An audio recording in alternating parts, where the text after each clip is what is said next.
Darkness engulfed the elevator. There was something there. A presence. Jesse Faden could hear it. A call. It was faint, reaching for her from a dark place. Faden was sensitive to visitations. She had them all the time. From her guiding star and the previous director. She was the perfect receiver. As if she'd been made for this. Faden paused to feel it. The force at play here. It was changing things around her, subtle. Trying to make her act. Faden didn't like that. Her guide felt it too. Polaris didn't flare up in defense as with the hiss. So it wasn't all bad. Not a hostile transmission. It was powerful, but it was coming from far away. And made weak because of the distance. It was a distress call. Faden sensed a drowning man. A man desperate to escape. She sensed something else too. A hunger in the dark. Not unlike the hostile resonance. Waiting. She knew that desperate acts can have grim consequences. It was this, more than the man's despair, that made her follow the call. The elevator lights winked back on. The darkness receded like a memory. There was a new button on the elevator control panel. Investigation Sector. Faden pressed the button. The elevator doors slid shut with practiced bravado.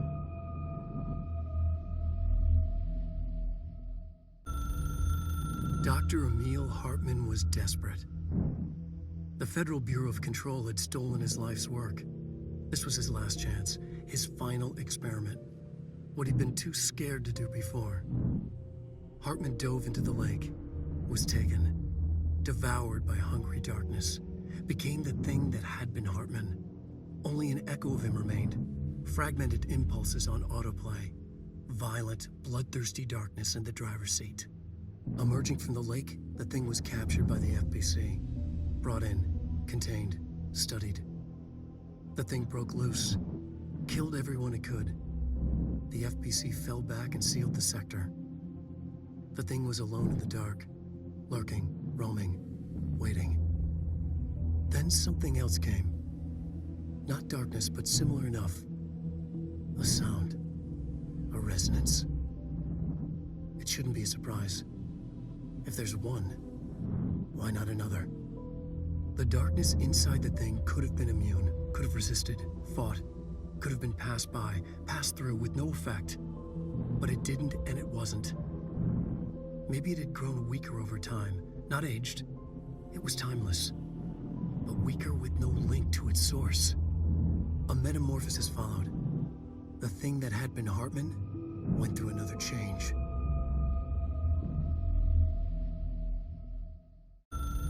I've written and rewritten, deconstructed, reconstructed, experimented with different voices, changed the style, changed myself, forgotten the language, relearned the language. Have I been here before?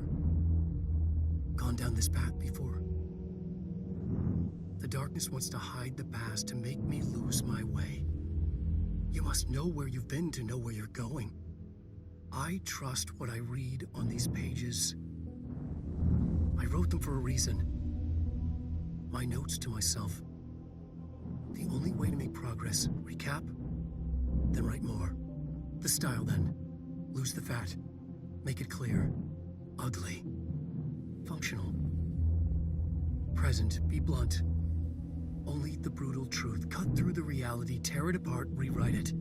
Be clever, make them do the work, form the image in their minds. They make it, you just imply. Incept. They're drawn to the mystery, obsessed. You set it up, they put it together. Their interpretation, and there's only one because you give them no choice. And they believe in it, because it's theirs now.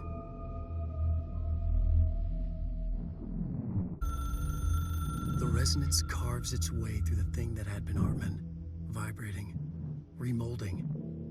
The sound changes the darkness, and the darkness changes the sound. They both changed what remained of Hartman. They all turned into something else. A third thing. The sound made darker. The darkness made louder. Hartman was stretched, stretched as anyone when seen from out of time, like a worm through time. Almost an Ouroboros, a spiral, a maelstrom. The gravity well of a black hole, twisting inward, tightening, taking you deeper and deeper to the bottom, the heart, and through to the other side. The third thing said, when you hear this, you will know you're in new you. He said, we build you till nothing remains. He said, under the conceptual reality, behind this reality, you must want these ways to drag you away. He said, baby, baby, baby, yeah, orange peel. The third thing was a monster. He'd tear apart any ordinary person crossing his path. Now he crashed out of darkness toward Faden. There was nothing ordinary about Faden.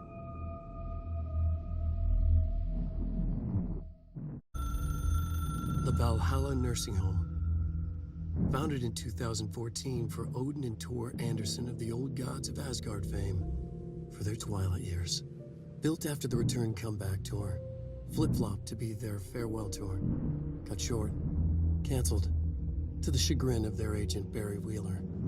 Wheeler had managed to coax a couple of hit songs out of them before that.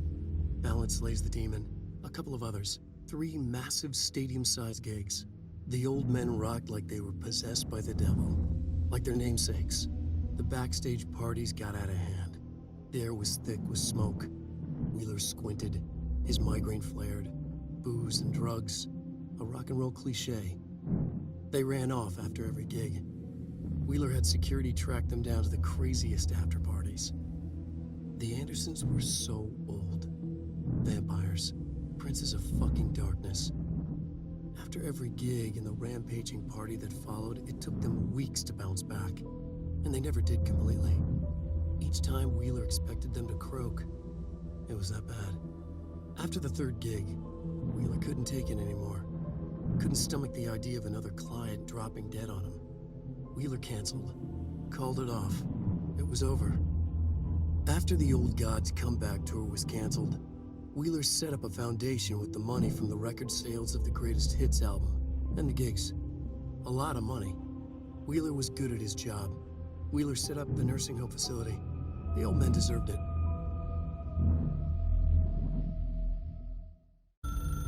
The story needed many beginnings, many springs, streams that turned into a river, a flood, and then an ocean. This was one.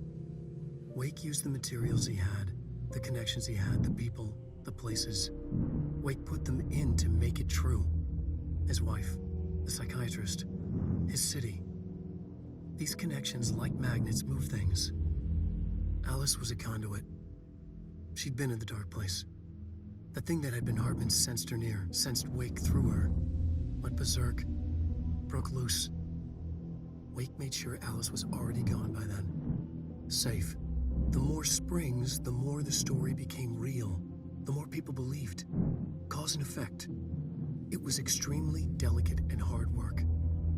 It had to go through the path of least resistance where success was most likely. Where there was a connection already. Wake felt the pressure grow in his head. Going mad. Wake had to escape. Right. His escape. He was already out. He wanted to make it true. Wake needed a hero. A hero needed a crisis. For the part in the story about the government agency, Wake needed something special, something to convey an alien force mimicking human intelligence. Something that can't be translated. Translated. Wake channeled Burroughs and Bowie. He cut up sentences and words. Orange peel. You are home. Insane.